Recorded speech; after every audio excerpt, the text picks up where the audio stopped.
Greetings, humans. You have entered the Command Zone, your destination for all aspects of Elder Dragon Highlander. Enjoy your stay. Hello, everybody, and welcome back to another episode of the Command Zone. This is a very special podcast because we are revealing the brand new Riders of Rohan Lord of the Rings Precon. That was a horse going... That was a horse? You knew. You saw... This is a Jeskai Humans deck, and we're excited to reveal it. But I'm your host, Rachel Weeks. How's it? It's Josh Lee Kwai. Hopefully you missed me. I haven't been on in a bit. Yeah, welcome back. Just in time to mispronounce all the names from Lord of the Rings and get yelled at for it. Yeah, it's really exciting. The Lord of the Rings set looks awesome. Oh, I'm obsessed. I want every single one. Are you a big Lord of the Rings fan? Yeah, I mean, I grew up on the movies, and like whenever I need something on, it's Lord of the Rings. Yeah, I grew up reading the books over and over again, but back then I was before the movies, which is why I still mispronounce things, because we just called it things, and then the movies came out and they were, I can't change what my voice wants to pronounce it as. Anyway, before we get into it, and we're going to reveal the whole deck. Yeah. All the new cards. There are 20. It is pretty cool. But before we get into it, of course, we got to talk about our sponsors. If you want to, you can pre-order right now this deck, or maybe you want to get a collector's booster box. Maybe you want to try and get the one ring. You can do all of that at cardkingdom.com/command. I was just on their site, and you can pre-order all of the Lord of the Rings stuff right now. There's a million really cool cards. I really just want the cards because of the creature, because of the the nostalgia of the characters and everything like that. But also, then I want all other copies for my actual decks. Yep. Your Magic players, you're going to buy Magic cards. Go to cardkingdom.com/command, and that is the best place to order all that stuff. And we always say, Card Kingdom is a great place to do those big orders of a lot of stuff all at once because it is going to come all in one package. So you get all the singles that you want, you get your sealed products, and it just comes from one vendor, and it makes it very convenient and easy. Yeah, and once those cards are in your hand, you're going to want to protect them. Go to ultrapro.com/command to support the show and pick up some of the highest quality Magic accessories in the biz. They've got some brand new Lord of the Rings stuff. It's the we have the playmats in front of us. This is Aragorn. This is not the one in here, but it's an Aragorn. This is the Éowyn that's on this desk. Éowyn. Yeah. They've got sweet ones of Sauron and Mount Doom. The Soul. I don't know if they have the Soul Ring art, but I love the new Soul Ring art, so I hope they do. Cool. They obviously did a ton of playmats for this set because there are so many cool pieces of art. And every card printed in this set, reprint or not, has Lord of the Rings art. Yep. So there is more art in this set than in many, many, many sets previous. Maybe ever. Yeah. Maybe ever. I mean, they printed tons of cards in this. Yeah. So if you want sleeves, deck boxes, playmats with that stuff on it. Ultrapro.com/command. Support the show and pick up some cool stuff. And of course, the final way to support all of our content is directly if you go to patreon.com/command-zone. All kinds of cool perks for our patrons. You get to talk with Rachel, Jimmy, myself, the rest of the team on our Discord. We're on there each and every day. We also play spell table games with our patrons. And also you get game nights and extra turns earlier than the general public. Also, you just get to support the content that you enjoy, which we really appreciate. Again, patreon.com/command-zone. And another perk is that we shout out one lucky patron every single episode. And this episode is dedicated to Caleb Doucette. Thanks, Caleb. You rock. You rock. That's right. All right. Let's get into it. Let's reveal this deck. Go ahead. This is the Riders of Rohan deck. Yep. It is a Jeskai deck. It's blue, red, and white. And it has... We're going to be covering just all of the new cards in the box. We're not going to be doing any card evaluations. We're just going to introduce you to the new Magic cards. Yeah, and we're also going to talk about the reprints, talk about the value of those reprints, and then, of course, go through sort of the stats breakdown of the deck and everything like we always do. So I know everybody's raring to go as far as looking at the new cards. So let's start off, why don't we, with the lead singer, we like to say. She's on the front of the box. It is Éowyn. Shieldmaiden. Sweet art on this one, by the way. It's so good. It's so cool. All right. It's 2 blue, red, white, so 5 mana total for a 5/4 legendary creature, human knight. She has first strike. And it says, at the beginning of combat on your turn, if another human entered the battlefield under your control this turn, create 2 2/2 red human knight creature tokens with trample and haste. Then, if you control 6 or more humans, draw a card. So as you said, it is a human tribal theme here. Yep. This is a humans deck, and Éowyn is a great lead singer for it. 5/4 is huge. Yeah, and you just get 2 free 2/2s. With haste. They're attacking now. Oh, geez, ouch. And she's got card draw. It's everything you want. Yeah, I love this. It feels aggressive. It feels value-y. It's it could be tribal, but humans just goes in so many different directions. It's very cool. The second optional commander for this deck is Aragorn, King of Gondor. 1 blue, red, white, so 4 mana altogether for a 4/4 human noble. He's got vigilance and lifelink, and when he enters the battlefield, you become the monarch. Makes sense. He's the king.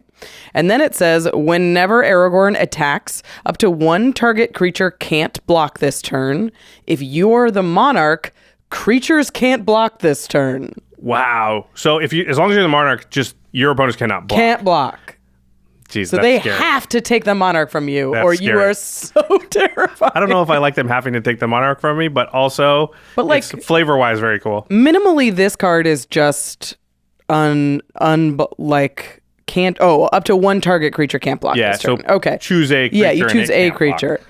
But Yeah. I mean, that's pretty good. It's a 4/4 lifelink vigilance. It's aggressive and defensive, which is what you want in a monarch deck.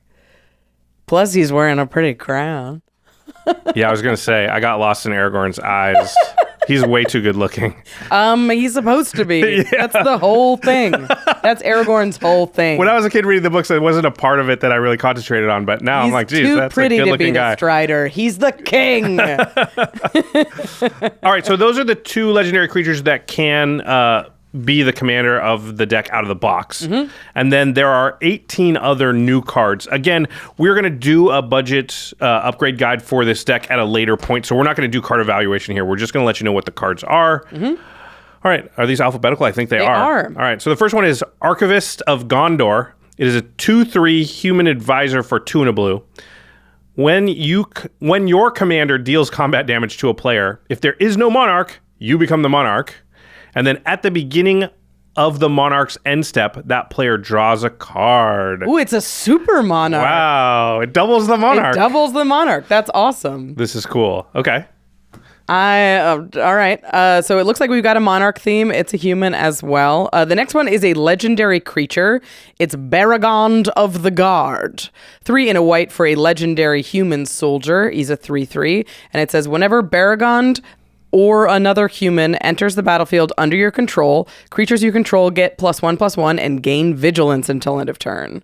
Wow. So if you make if 2 humans enter the battlefield with your commander, everything gets +2/+2. Oh, wow. And this is a human. This is a human. So it triggers when Beregond enters and then when any other human enters the battlefield as well. So with Éowyn, you go boom. Yeah. Everything gets +1/+1. Then make 2 knights. humans. Everything gets +2/+2. Yeah. So Éowyn's getting smacking for 8. And you got 2 4/4 knights. It's pretty good. with trample. Aye. The next one is everybody's favorite, Boromir, Gondor's Hope. 2 a white and a blue for a 3/4 legendary creature, human warrior. Whenever Boromir enters the battlefield or attacks, look at the top 6 cards of your library. You may reveal a human or artifact card from among them and put it into your hand. Put the rest on the bottom of your library in any order. So it is card advantage, card draw, card selection. For artifacts and humans. Interesting. Looking at the top 6 is a lot. Because he's looking for either an ally or the one Or ring. the I ring. Yeah. suppose. You either want cool. a friend or the ring. Yeah. Seeking a ring for the end of the world. This next card is awesome. It's Call for Aid. Oh, like Gondor, the call beacons for are lit. This is way too fun. The set is so cool. It's 4 and a red for a sorcery, and it says gain control of all creatures target opponent controls until end of turn. Untap those creatures, they gain haste until end of turn. You can't attack that player this turn, and you can't sacrifice those creatures this turn. Oh, because you're calling for help. They can You're only help calling you. for help. You can't hurt them. You can't sacrifice these allies. It's so funny that you could... Gondor calls for aid. It's great. And steal all their stuff and attack the bad guys. Yeah, it's an insurrection for one player. Yeah, that you can't hit them with. So it's not good at the end of the game, but it's cool in the beginning. Yeah, okay. I mean, it could still be good at the end. It just takes their blockers. That's true. It's not as That's good, true. but yeah. All right, cool. It's hard not to evaluate cards. I know, I'm like, it's bite so your cool. tongue, Lee Kwai. It's so But we have 20 cards to get through. We'll never get through them. The next one is Champions of Minas Tirith. It's 5 and a white for a 4/6 human soldier. Whenever Champions of Minas Tirith enters the battlefield, you become the monarch. I am loving the fact that they're adding a bunch of new monarch cards. Monarch is one of the best things that's ever happened to Commander. It's so fun. So ETB, you become the monarch, and then at the beginning of combat on each opponent's turn, if you're the monarch, that opponent may pay X, where X is the number of cards in your hand. If they don't, they can't attack you this combat. So they can't even steal the monarch unless they pay the amount of mana equal to the number of cards in your hand? So you have to pay like 5 or 6. 27 if it's against me. I hate to tell you. You are not attacked. And then you're going to get to keep the monarch. That's so sweet. Oh, I actually like that card a lot. Okay. The next one is the Crown of Gondor. This is 3 mana for a legendary artifact equipment. It says equipped creature gets +1/+1 for each creature you control. And when a legendary creature enters the battlefield under your control, if there's no monarch, you become the monarch. It has equipped 4. This ability costs 3 less to cast, 3 less to activate if you're the monarch. So if you're the king, it's easy to wear the crown, but it's harder if you're not the king yet. If you're not the king yet. Yeah, cool. Then you have to take it and it costs more. Yeah. Interesting. You play it. It doesn't. You don't become the expensive. monarch. No, you have to have a legendary follow it up because the crown doesn't make you the king, Josh. Oh, right. It's well, the it does, legendary. but it has to have somebody to make the king. Yeah. Okay. Okay. I sort of get it. All right. The next one is Denethor, Stone Seer. It's 1 and a blue for a 1/3. Yeah, Denethor looking into the Palantir here. One of the Palantir. 1 and a blue for a 1/3 human noble. When Denethor enters the battlefield, scry 2. You look into the Palantir, you can see the future, I suppose. Then 3 and a red, and tap Denethor as an activated ability. Sacrifice Denethor. Ooh. Target player becomes the monarch. Denethor deals 3 damage to any target. Okay, so he makes somebody else the king. I mean, you can target yourself Yeah. and still deal 3 damage to any target. So it puts the monarch into play and shoots them to something Yeah. or someone. Wow. Okay. Interesting. But this is technically an Is It commander, right? This Yes. is, Yeah. or a Prismari commander, sorry. Ooh, depending on where you're from. Or, you know, when you got into Magic.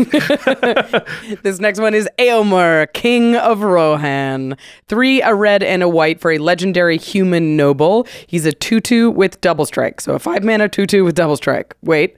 When Éomer enters the battlefield, Éomer enters the battlefield with a +1/+1 counter on it for each other human you control. Okay. Cool, so he could be big. And when Éomer enters the battlefield, target player becomes the monarch, and Éomer deals damage equal to its power to any target. Oh, wow. So if you have like 4 humans, this comes in and shoots something for 6? And it's still it's a around. 6/6 double strike? Yeah. Jeez. Whoa! Okay. I really like this theme they've got with the crown and this, where, like, as a ruler, your power is tied to the amount of people that support you, kind of, yeah. right? That's people very that cool. love you. Yeah, that's very cool. I like it. I also like that. I'm sorry about the tangent. I know you okay. want new cards, but we are clearly taking place at a particular point in time in the story, Yes. right? Aragorn's already king. Éomer's already king. Right. So we are. This is post-war. Yes. This is Post-War like Ring. Éowyn has already done the good deeds. She's already said, "I am no man." Spoiler alert. Or I am no living man. I forget the book quote, but in the movie it's better. Yeah. Okay. All right. Here's the one I always mispronounce. It's Faramir. How do you say it? Faramir, because Sure. when I was a kid, Yeah. you know, but it's supposed. I've been told it's Faramir, Steward of Gondor. How do you say it? Yeah, Faramir. I don't know. Yeah, there's 4 of them. Just kidding. Faramir. I think that's right. Whatever. 1, a white, and a blue for a 2/2 human noble. Whenever a legendary creature with mana value 4 or greater enters the battlefield under your control, you become the monarch. Whenever a legendary creature with mana value 4 or greater, so it wouldn't count itself, but I guess No. it wouldn't because it wouldn't be on the battlefield. Yeah. But, so you can steal the monarch without attacking as long as you have a lot of legends. as long as you cast a legend and then you become the king. Cool. And That's then cool. at the beginning of your end step, if you're the monarch, create 2 1/1 white human soldier creature. Wow. Okay. What? It makes 2 humans? This deck can make so many humans. This with Éowyn can just, or Éomer can just one-shot somebody, it seems like. All right, this next one is Fealty to the Realm. 4 and a blue for an enchantment aura. Enchant creature. When Fealty to the Realm enters the battlefield, you become the monarch. The monarch controls enchanted creature. Enchanted creature attacks each combat if able and can't attack you. So you tie one creature to the crown, and he is loyal to whoever is the monarch. So if you lose the monarch, that new player gets control of the creature, but it still can't attack you. But it still can't attack you. That's cool. So it makes the monarch, like, a lot of these are just making the monarch even better. Yeah, it feels like if you get a creature plus the monarch, you want to steal the monarch bad. Yeah, you have to, now you're willing to make a bad attack maybe to get No, those it's not the worst thing for you because it can attack you, I suppose. Yeah? Yeah, okay. Don't put it on a utility creature. Yeah. All right, the next one is 4th Éorlingas. It is like go forth or call forth. Fourth! Yeah. I didn't say it right. I should have yelled it. Anyway. It's the 4th Éorlingas. There were 3 others, but those are in different decks. Yeah. Okay, 4th Éorlingas. There you go. Yeah, you got to say it that way. Blew out the mic. It's a red and a white plus, sorry. Man, I'm losing it because of Lord of the Rings. Red, white, and X. Sorcery. Create X 2/2 red human knight creature tokens with trample and haste. Whoa. And haste. Whoa. Oh, snap. I didn't see the haste at the end. And trample. I guess trample doesn't matter too much on a 2/2. Anyway, whenever one or more creatures you control deal combat damage to one or more players this turn, you become the monarch. Oh, it's a sorcery that puts the monarch into play. Interesting. Sort of. And they have haste. So you're definitely That's playing it, rate. attacking it, and then becoming the monarch. Is the hope, yeah. That's a great rate for 2/2s with haste. Yeah. Like white, red, X. It's a really good rate. Yeah. And yeah, you don't even have to hit the monarch with this. You just will become the monarch as long as you hit a player with a creature you control. It doesn't even have to be with those knights. Okay. Cool. All right, the next one is a legendary creature. It's Gilraen, Dúnedain Protector. Dúnedain. The Dúnedain, they're long-lived humans like Aragorn is a Dúnedain. Gilraen, Dúnedain Protector. That's one thing I know about Lord of the Rings. 2 and a white for a human noble. She's a 2/3, and she's an activated ability that says 2 tap. Exile another target creature you control. You may return that card to the battlefield under its owner's control.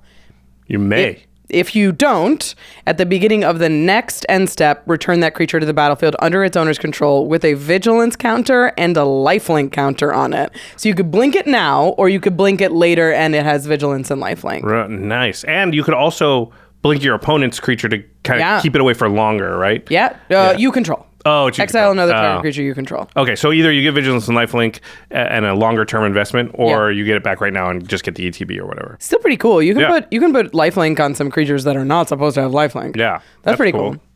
Yeah, that's very cool. Okay, on a 2 and tap ability. Yeah. All right, the next one is our good friend Gimli of the Glittering Caves, and my axe. He's holding his axe. He's so sparkly. Yeah. I cost 2 and a red. For a 1/1 dwarf warrior with double strike. Whenever another legendary creature enters the battlefield under your control, put a 1/1 counter on Gimli. Whenever Gimli deals combat damage to a player, create a treasure token. Ooh, and he has double strike. So if he connects, he makes 2. Oh yeah, I didn't even think of that. That's cool. Yeah. Gimli good. I mean, it's a 3-mana 1/1. You do have to play other legendary creatures, but if you play 1 or 2, he'll get big enough that he's hard to block. Yeah. Cool. Okay. The next one is Grey Host Reinforcements. This is 3 and a white for a Spirit Soldier. It is a 1/1 with flying and ward 3. 4-mana 1/1. When Grey Host Reinforcements enters the battlefield, exile target player's graveyard.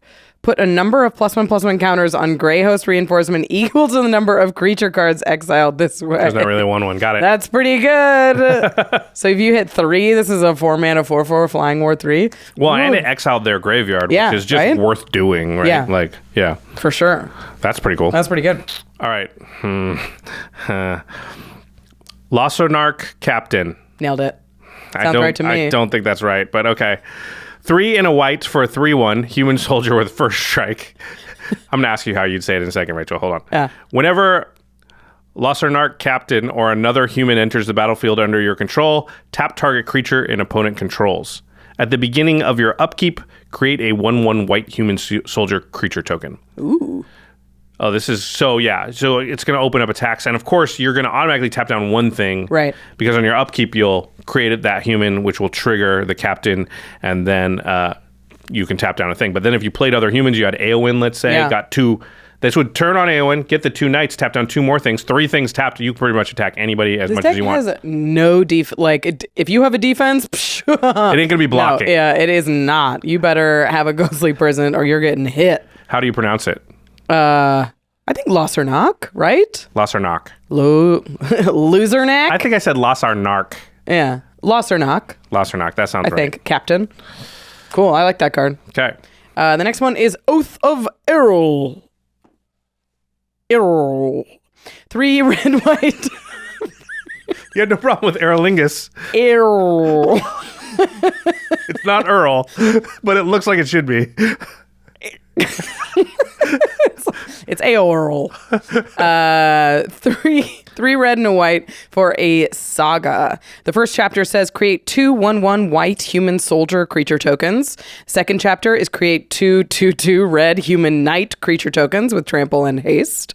And the third one is put an indestructible counter on up to 1 target human and you become the monarch. So you make little guys, you make medium guys, and then indestructible and awesome. The king. Yeah, then you crown the king, yeah. Because once you have an army, you can just choose who's the king. Yeah, you got 4 guys. You're the king now. Yeah, that's how it works. All right, the next one is...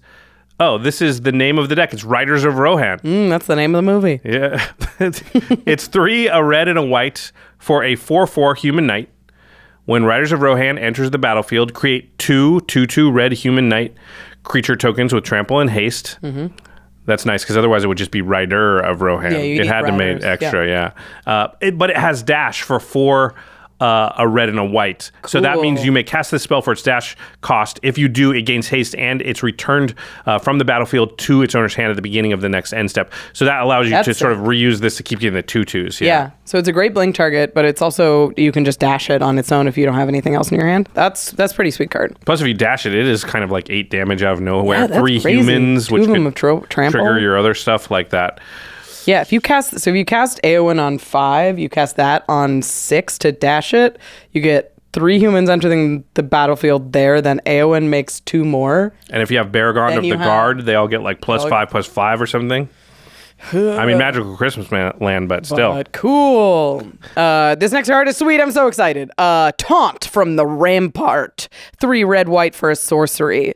It's goad all creatures your opponents control. Until your next turn, those creatures can't block. Ooh. So the thing with Disrupt Decorum is if you go first, you're usually like, I have to make bad attacks. But you also get hit the most, so getting goaded first is awful. But now it doesn't matter when you're goaded; everybody's blocking. So you kind of force your opponents to really hurt each other. But also, you can now attack that same turn. Yeah, so you goad, they can't block, smash with your whole team because nobody can attack you, and then they all have to hit each other and can't block. Yeah, that's a mess. That's mess. So cool. Yeah, it seems quite a bit better than Disrupt Decorum. Obviously, it costs 1 more, but still, yeah. All right, that was all 20 of the new cards from this deck. A lot of really cool stuff in it. A lot of cool flavor, too. Mm-hmm. Yeah. We are going to get into the reprint value breakdown, but first, a few words from our sponsors. The paper totally made it off the table with no problems. It did. And it was never in question. I didn't question it. Mm-hmm. All right, I'm going to cast Rampant Growth. Chauffeur? Yes, sir. Find a forest for me, please. Of course, sir. Okay, wait, what is happening here? Isn't it great? I got the idea from Indeed. The hiring website? Yeah, when you sponsor a job post on Indeed, they do all the searching for you. Just like you don't want to waste time looking through your library, you don't want to waste hours browsing multiple job sites. But with Indeed, you can attract, interview, and hire all in one place. Indeed's powerful hiring platform gives you a short list of candidates whose resumes match your job description the moment you sponsor a post. It's like hiring at flash speed. Plus, according to US Indeed data, candidates you invite to apply are 3 times more likely to do so than someone who just sees it in a search. Your forest, sir. Oh, thank you. Jordan, if he's making you do this against your will, you can tell us. I just like the word chauffeur. Okay, you do you. Start hiring now with a $75 sponsored job credit to upgrade your job post at Indeed.com/CommandZone. Offer good for a limited time. Claim your $75 credit now at Indeed.com/CommandZone. Again, Indeed.com/CommandZone. Terms and conditions apply. Need to hire? You need Indeed.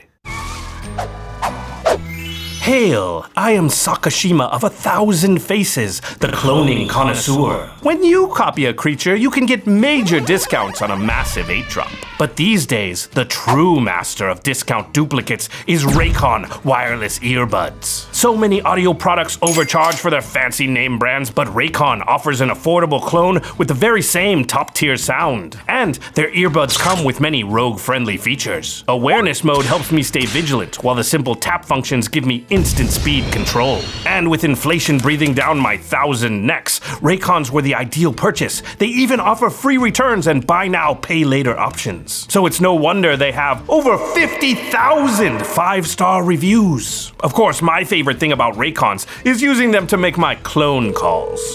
Hello, this is actual coma, not a clone. I'd like to order 1,000 anchovy pizzas, please.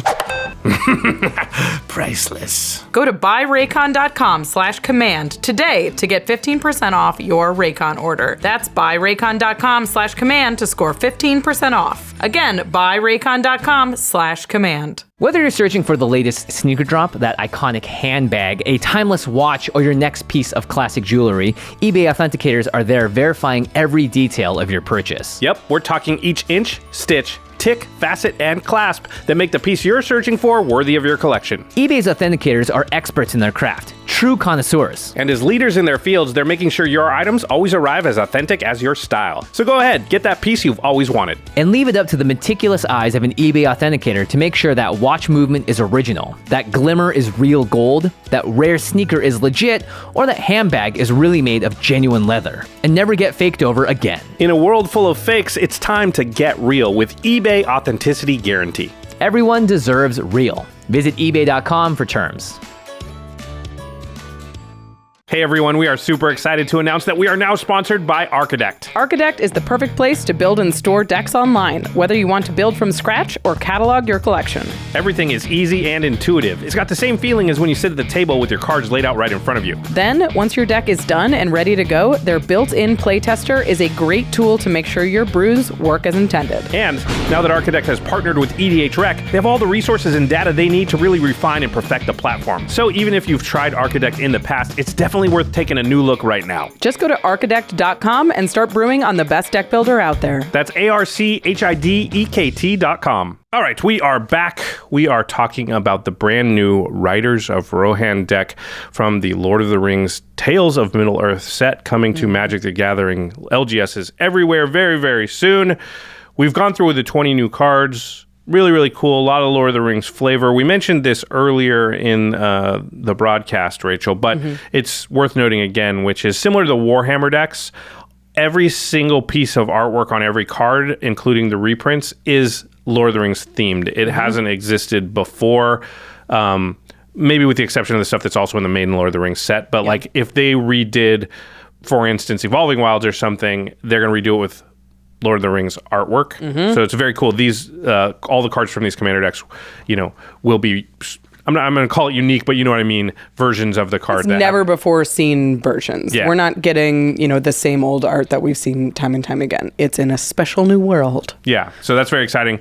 Because I'm a Lord of the Rings fan. Warhammer, the set was awesome, but I'm not as big of a Warhammer fan, so maybe that's why I wasn't excited. Okay, let's talk about the deck stats for this deck before we break down the reprint value, which we're about to get to. We always break it down just so we can see, does this deck feel like it's going to play well out of the box? And, it starts to give you clues about what you might want to add or take away from the deck to kind of tune it up if that's what you're aiming to do. So, okay, it's time for stats. All right, so ramp cards, there are 9. Okay. Slightly low these days, but still good. Right around 10 is what we want. Card draw, there is 12 to 13. No, 12.13. 12.13. Why does it say that, Josh? It's because there's a lot of cards that put the Monarch into play. Oh, so how do you count a you went to the decimal point? Yeah, yes. Yes, Josh. We are scientifically exact here on the command zone, everybody. I thought that was supposed to be a dash. It was between 12 and 13. No. 12.13, which also means between 12 and 13. It is interesting, though, because all the Monarch cards, how do you count those as card draw? You did the stats breakdown. How did you count them? I counted each Monarch card to be a third, where it's like if it enters the battlefield and gives you the Monarch, it doesn't really do anything if you're already the Monarch. There's some that's like if Monarch doesn't exist cards. Yeah. There's many that just give you the Monarch when it enters, but that does give you a card and gives you the opportunity to defend.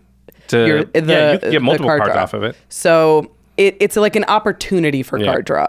So I didn't give it quite half a point, but it seems about right to me. And I think we talk about this a lot in the old days, which is people will be like, well, do you count this as card draw or not? And it's not a yes or no question all the time. It's some. Yeah.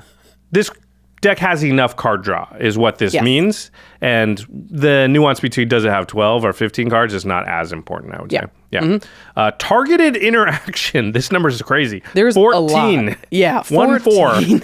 Not 1.4, but 14.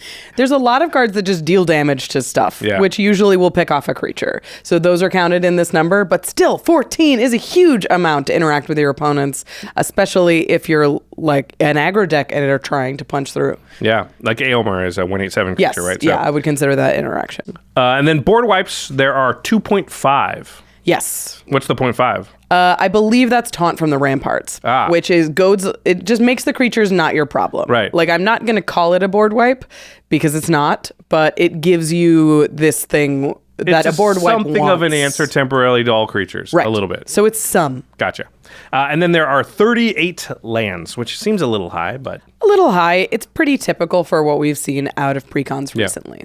Yeah, and with 9 ramp cards, I'd say you'd want a higher land count. If that number was 12 or 13, maybe we want more like 36, right? Yeah. Yeah. Okay. The next section here says tokens, anthems, and evasion. Yeah, these are more specific to what the deck actually does. These are the cards that support the mechanics of this human deck. And there's 10 cards that make tokens, so just make more humans. There's 11 anthems, which turn all of your 2/2s with trample into very real threats. There's 11 cards that sort of pump your team? Pump your team, yeah. Wow. Yes. Okay. So it's a very go wide deck. I mean, I like this is why we do this in the stats breakdown, because I like how that tells a very specific story. It's very clean what this deck wants to do. Right. Yeah. I think this deck has a very clear plan where it's make a lot of humans, make them very big, and make it so your opponents can't block. And say, now for wrath, now for ruin. Yeah, exactly. Okay. It's a human swarm, which is... and there's 4 things that give evasion somehow. There's a number of things. Like I counted Taunt from the Ramparts, where like your whole board can't block. Yeah. There's a number of cards that are like that. So sort of 4 ways to sort of sneak in damage. Yes. Got it. All right. The overall deck contents look like this. There are 20 new cards. There are 4 main set cards. So 4 cards from the Lord of the Rings main set, draft booster boxes type of stuff that you are technically reprints in these, and we didn't count them in the new cards, so we didn't read them, but you will have seen them if you're watching preview season. 56 reprints, which is a lower amount of reprints than we see in a lot of Commander decks these days because there are so many new cards.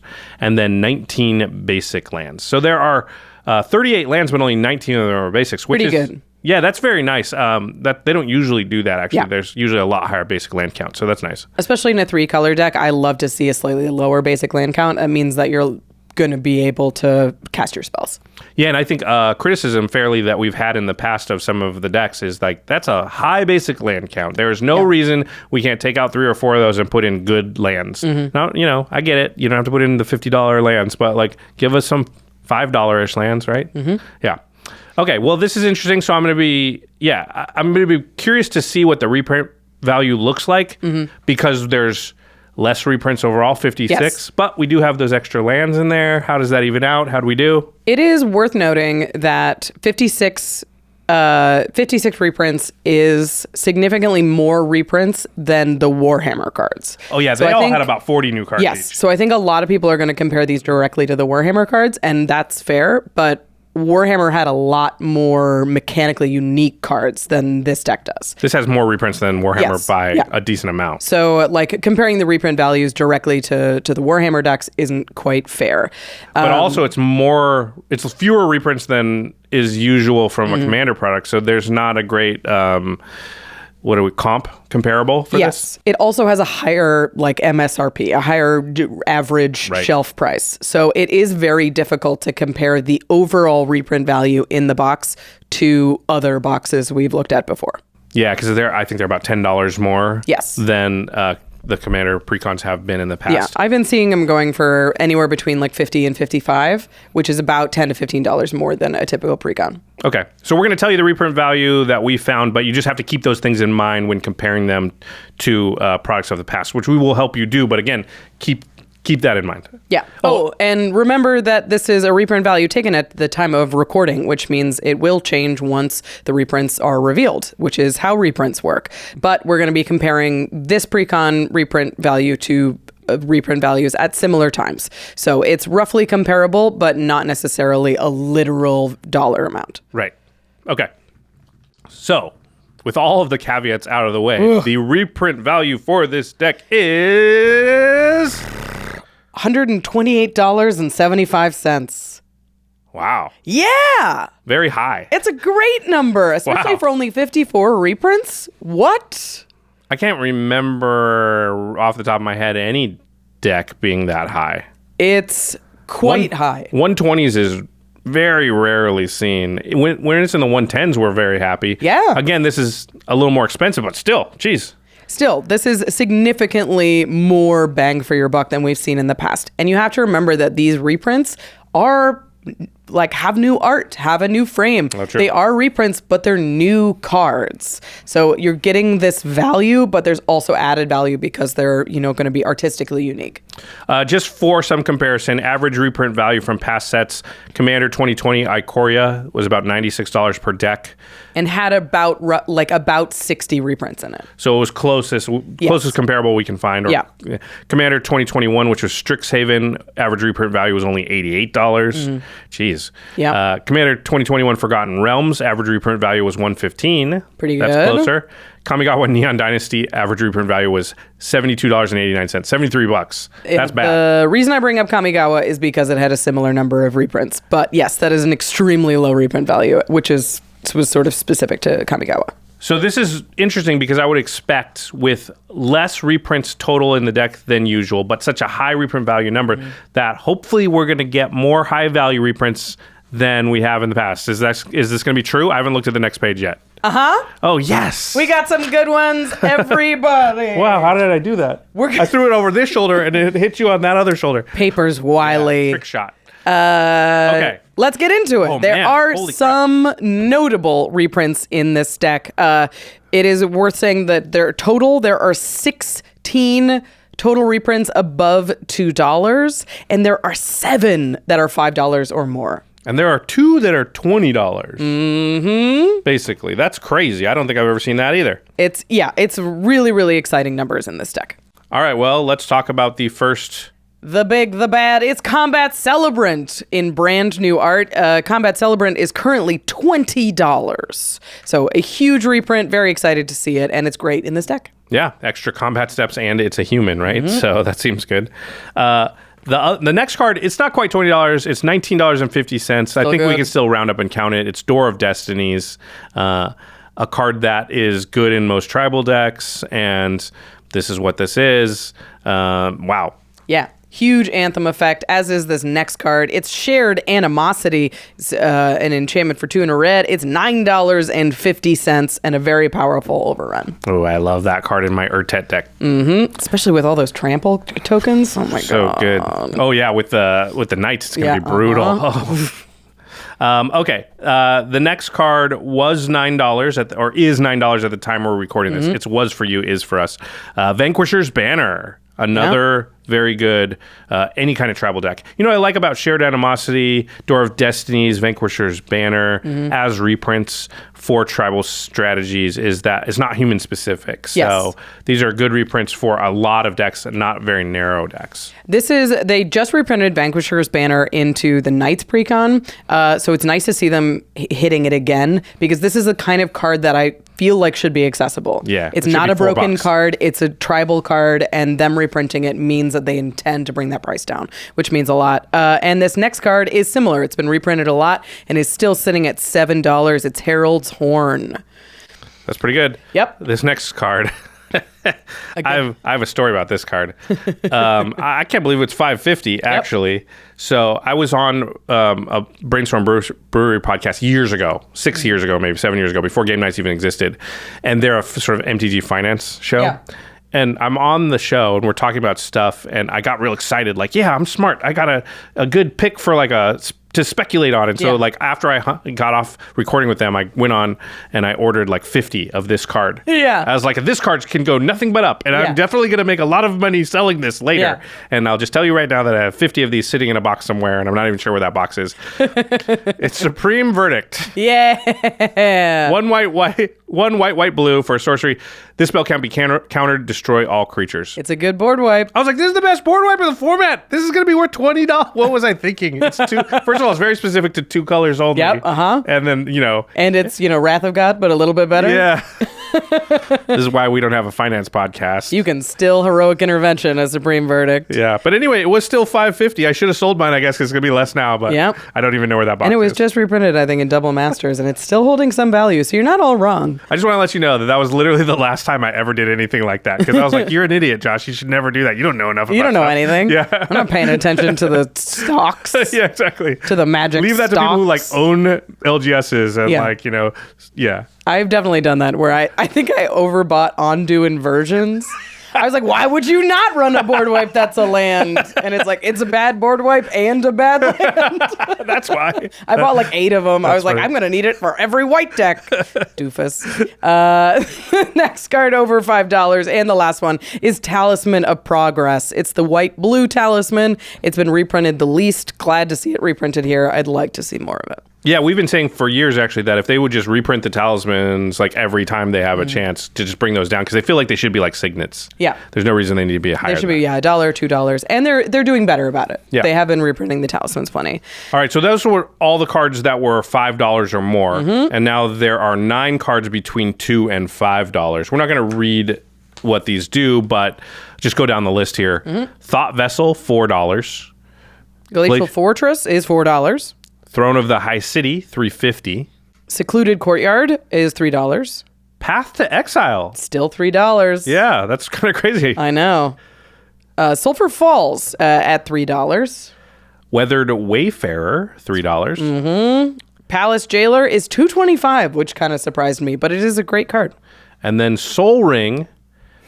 I feel like this one will be worth a little bit more than a normal Soul Ring because the art is so dang cool on it. I agree, yeah. Yeah, but it's $2.25. How is Soul Ring back up to $2.25? It cannot be brought below $2. It's insane. It's outrageous. But we're going to bring it up on screen right now if you're watching on YouTube. I just love the art of this. It's also like how all of us feel about Soul Ring. You know, you just feel... My precious.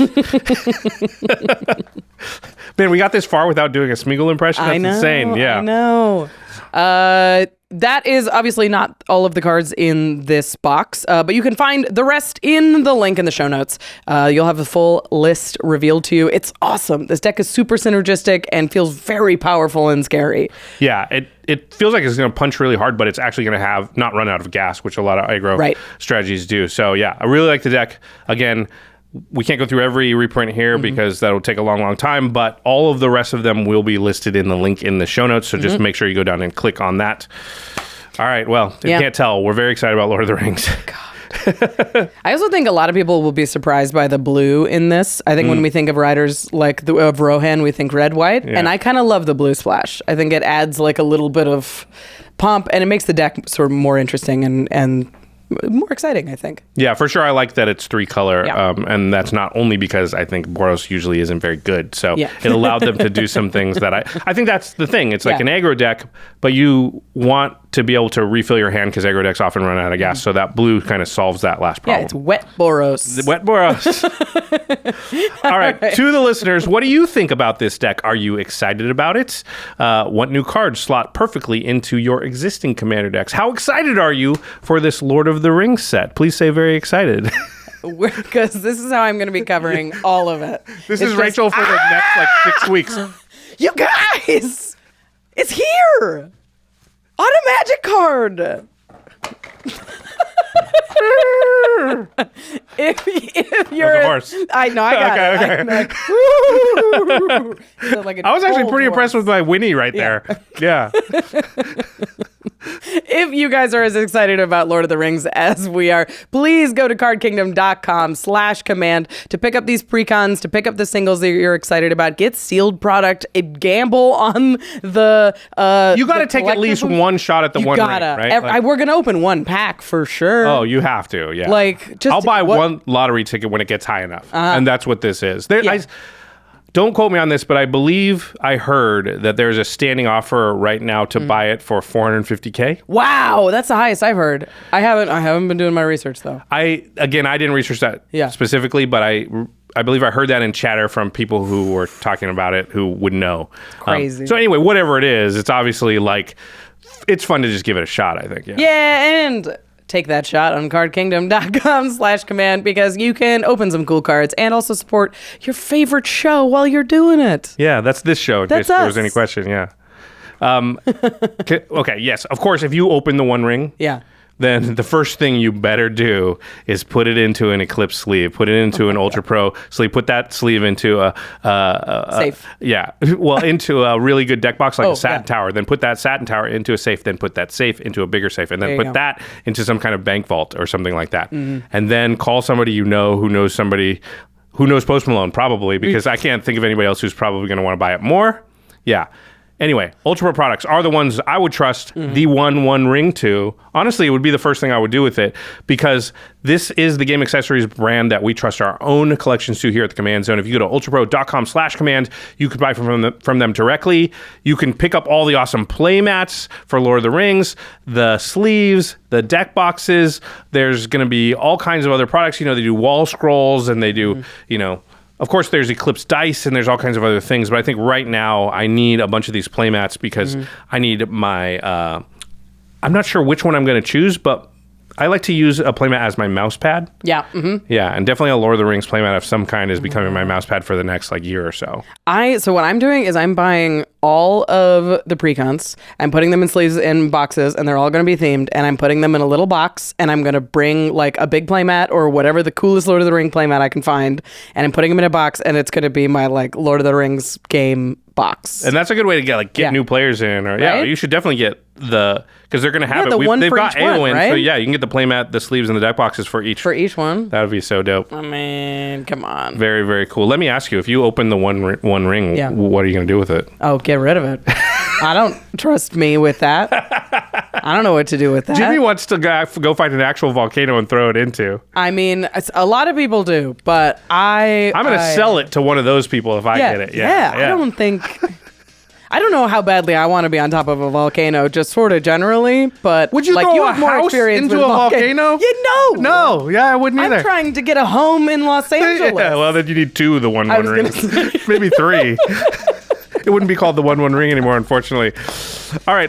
Thanks, everybody, for listening. Hope you're excited. I hope you can tell we are. Yeah. And we'll see you very, very soon because this is just the beginning of our coverage of the Lord of the Rings set. There's going to be all the Precon upgrade guides, the set reviews. We're going to be having a lot of fun with it. There's a ton of legendary creatures coming out in this set, which means we are going to be talking about the coolest new Lord of the Rings commander decks that you can build.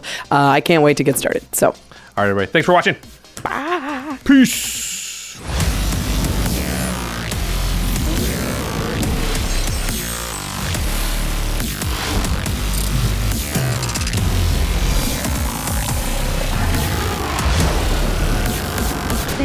For your attention. For further inquiries, send an email to commandcast@rocketjump.com or ask us on Twitter @JFWong and @JoshLeeQuai. See you later, alligator. Greetings, humans.